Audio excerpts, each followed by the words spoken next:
स्वतंत्रता पूर्व की कांग्रेस, मुस्लिम तुष्टीकरण और हिंदू। मुस्लिम तुष्टीकरण भारतीय राजनीति में स्वतंत्रता पूर्व से एक कटु सत्य रहा है। उस समय सबसे बड़ी एक ही पार्टी थी, कांग्रेस। गांधी जी के कांग्रेस से जुड़ने के साथ ही यह मुस्लिम तुष्टीकरण भी जुड़ गया। तब तक मुस्लिम लीग का जन्म हो चुका था और वो सभी मुसलमानों को कांग्रेस का डर दिखाकर अपना जनाधार बनाने का प्रयास कर रही थी। कांग्रेस में बड़े मुस्लिम नेताओं के नाम उंगलियों पर गिने जा सकते थे। इसलिए गांधी जी ने हिंदू मुस्लिम एकता का नारा दिया और साथ ही तय किया कि वे मुसलमानों का समर्थन प्राप्त करने के लिए कुछ भी करेंगे। इसलिए उन्होंने भारत में खिलाफत आंदोलन को असहयोग आंदोलन के नाम पर सहयोग प्रदान किया। मुसलमान जब भी हिंदुओं पर अत्याचार करते, उनके विरुद्ध हिंदुओं के आक्रोश को अहिंसा के नाम पर दबाने की कोशिश लगातार चलती रही।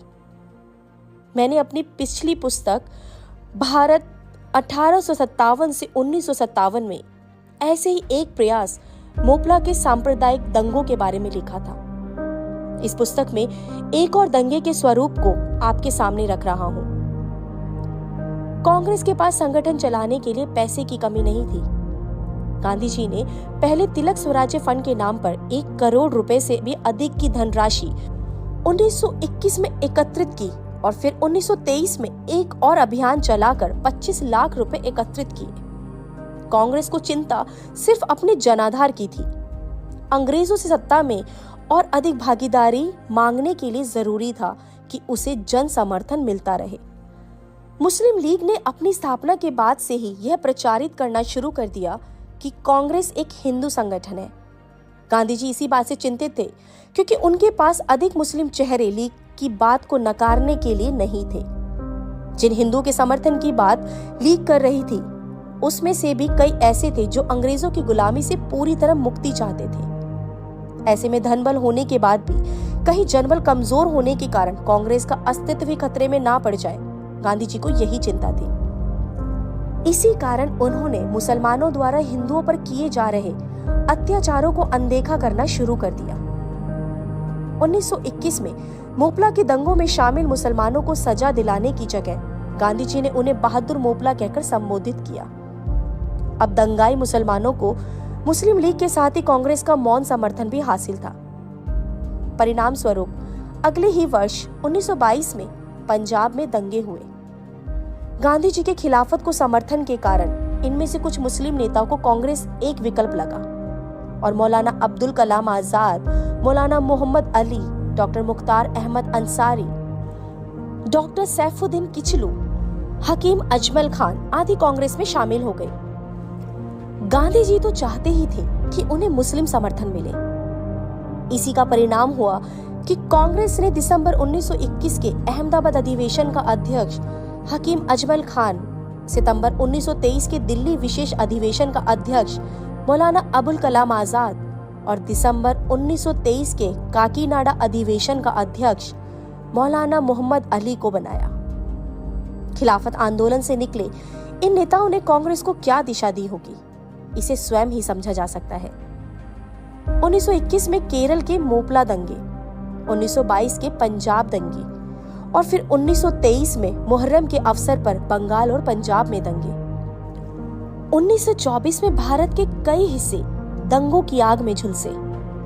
प्रमुख रूप से दिल्ली, शाहजहांपुर, लखनऊ, प्रयागराज, जबलपुर और नागपुर आदि क्षेत्र थे। इनमें भी यदि एक स्थान का नाम लेना हो तो कोहाट दंगों का वर्णन किया जा सकता है। इन दंगों में तलवारों के साथ ही बंदूकों का प्रयोग हुआ। लगभग पूरा शहर ही हिंदुओं से खाली हो गया। 155 हिंदुओं की हत्या की जानकारी उपलब्ध है। लगभग 4000 हिंदू महीनों तक शरणार्थी के रूप में रहा। इन दंगों के विभीषिका को कोहाट के मातृ स्कूल के तत्कालीन प्रधानाध्यापक लाला नंदलाल ने कलमबद्ध किया है। गांधी जी ऐसे समय क्या कर रहे थे जिनके ऊपर सभी को सही राह दिखाने का दायित्व था।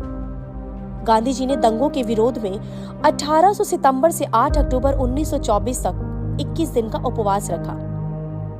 कांग्रेस के दिसंबर 1924 के अधिवेशन में गांधी जी को अध्यक्ष चुना गया। इस अधिवेशन में दंगों पर खेद व्यक्त करते हुए जो कहा गया वह आश्चर्यजनक था। खेद व्यक्त करते हुए उसमें शब्द प्रयोग किए गए हिंदुओं के कोहाट त्याग। ऐसा लग रहा था मानो हिंदुओं ने स्वयं ही कोहाट छोड़ दिया हो, जबकि वास्तविकता यह थी कि हिंदुओं को ऐसा करने के लिए मजबूर किया गया। कांग्रेस ने हिंदुओं को सलाह दी कि वो तब तक कोहाट वापस ना लौटे जब तक मुसलमान उन्हें सम्मानपूर्वक वापस आने के लिए नहीं कहते। हिंदुओं की हत्या करने वाले मुसलमानों को गांधी जी के एक उपवास से कोई मतलब नहीं था। हाँ, इस उपवास से कांग्रेस को जरूर लाभ हुआ। गांधी जी या कांग्रेस ने कभी भी दंगाई मुसलमानों को सजा दिलवाने का प्रयास नहीं किया। इस कारण हिंदुओं के मन में जो नाराजगी थी वो उपवास से थोड़ी कम हो गई। इन दंगों से एक बात और सिद्ध हो गई कि गांधी जी का अहिंसा का सिद्धांत सिर्फ हिंदुओं को शांत कराने के लिए था, क्योंकि मुस्लिम दंगे तो भारत का विभाजन करने के बाद भी आज तक नहीं रुके। यह अलग बात है कि आज दंगाइयों को सजा होती है, लेकिन गांधी जी जब तक जीवित रहे एक भी दंगाई को सजा नहीं हुई। कांग्रेस का हिंदू मुस्लिम एकता का सिद्धांत इस बात पर आधारित था कि भारत में रहने वाले सभी यहाँ के नागरिक हैं, किंतु ऐसा नहीं था। अंग्रेज कभी स्वयं को भारतीय नहीं मानते थे। मुसलमानों में भी एक बड़े वर्ग की आस्था का केंद्र भारत के बाहर था। वो स्वयं को यहाँ का शासक मानते थे और उनके सभी संघर्ष अंग्रेजों और हिंदुओं से अपनी सत्ता वापस लेने के लिए थे। ये मुसलमान कभी भी स्वयं को भारत की संस्कृति और सभ्यता के साथ नहीं जोड़ पाए और हमेशा आक्रांता ही बने रहे। भारत में 1921 से 24 तक हुए हिंदू नरसंहारों से स्पष्ट था कि मुसलमानों का यह वर्ग हिंदुओं के साथ नहीं रहना चाहता और इनकी संख्या लगातार बढ़ रही थी। 1924 में कांग्रेस नेता हजरत वोहानी ने हिंदू और मुसलमान दोनों के लिए अलग दो स्वतंत्र राज्य निर्माण की मांग पार्टी के अंदर से ही कर दी। उनके मुस्लिम राष्ट्र की परिकल्पना में पश्चिमोत्तर सीमा प्रांत सिंध और पंजाब था। मुसलमान हिंदुओं पर उस समय क्यों हावी था? इसका एक स्पष्ट कारण जो आज भी वैसा ही बना हुआ है, वह था मुसलमानों का संगठित होना और हिंदुओं का बटा हुआ होना। यह बात उस समय के स्वामी श्रद्धानंद जैसे अनेक हिंदू नेताओं ने अनुभव की थी। हिंदू महासभा के 1924 में हुए बेलगांव अधिवेशन में पंडित मदन मोहन मालवीय ने कहा था कि हिंदुओं में भीरुता और दुर्बलता ना होती तो हिंदू मुसलमानों के बहुत से दंगे टल गए होते। उनकी बात से स्पष्ट था कि हिंदू तो अहिंसा के सिद्धांत का पालन कर रहा है, लेकिन मुसलमान ऐसा नहीं कर रहे, जिनके कारण ये दंगे हुए। हिंदू मुस्लिम एकता क्या संभव है? इसके लिए देशबंधु चित्तरंजन दास ने 6 महीने लगाकर मुस्लिम इतिहास और कानून का अध्ययन किया। इसके बाद उन्होंने लाला लाजपत राय को लिखा कि हिंदू मुस्लिम एकता ना तो संभव है और ना ही व्यवहार्य है। उस समय लाला लाजपत राय को विदेश से भारत आए 5 वर्ष हो चुके थे। उनको भी यह स्वीकार करना पड़ा कि कम से कम पिछले 5 वर्षों में कांग्रेस के हिंदू मुस्लिम एकता के विचार से मुसलमानों को अधिक लाभ हुआ है। जनवरी 1925 में मध्य प्रदेश कांग्रेस समिति ने स्वामी सत्यदेव परिव्राजक का दौरा इस क्षेत्र के अनेक स्थानों पर रखा। स्वामी जी ने यह स्पष्ट रूप से कहा कि यह कल्पना अशुद्ध है कि हिंदू संगठन मुसलमानों के विरुद्ध है। गांधी जी का यह विचार भी गलत है कि हिंदू संगठन बदमाश लोगों को ठोक पीट करने के लिए है। उन्होंने आगे कहा कि हिंदुस्तान हमारा प्राण है, वही हमारा जीवन सर्वस्व है। हिंदुओं की यही निष्ठा है, किंतु मुसलमानों में यह भाव नहीं है। इस निष्ठा के विषय में जब उनको समझाने के प्रयत्न होते हैं तो वे समझने लगते हैं कि हिंदू उनसे भयभीत हैं। उनका यह भ्रम दूर करने के लिए हिंदुओं का संगठन अवश्य करना चाहिए। स्वामी जी ने उपरोक्त वक्तव्य में एक स्थान पर गांधी जी का नाम लेकर उनके शब्दों में बदमाश लोगों का वर्णन किया है। ये बदमाश लोग कौन हैं? हिंदुओं को किनसे स्वयं को बचाने के लिए संगठन करना पड़ रहा है? ये बात समझने की आवश्यकता है।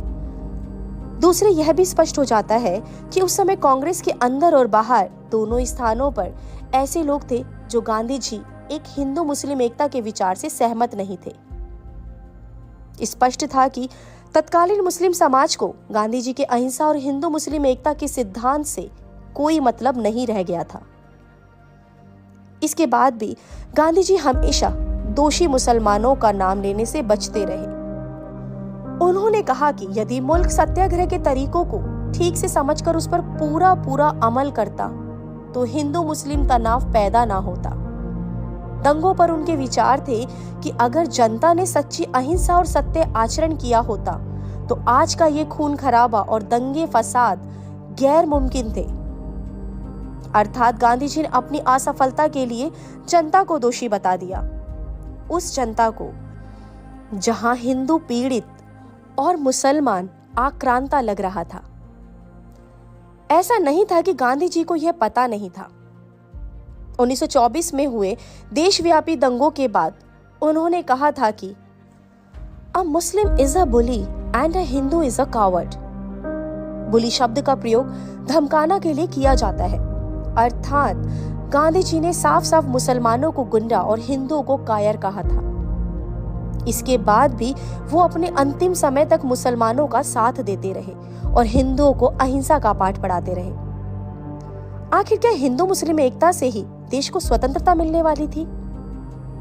इसलिए गांधी जी लगातार इस दिशा में कार्य कर रहे थे। संभवतः ऐसा नहीं था। जिस समय गांधी जी हिंदुओं को हिंदू मुस्लिम एकता का अर्थ समझा रहे थे, लगभग उसी समय लाला हरदयाल ने इस बारे में लिखा था। उन्होंने लिखा, इस बात का क्या प्रमाण है कि यदि हिंदू और मुसलमान मिल जाएंगे तो जरूर स्वराज्य मिल जाएगा। यह भी तो कांग्रेसी नेताओं की मनमानी बात है।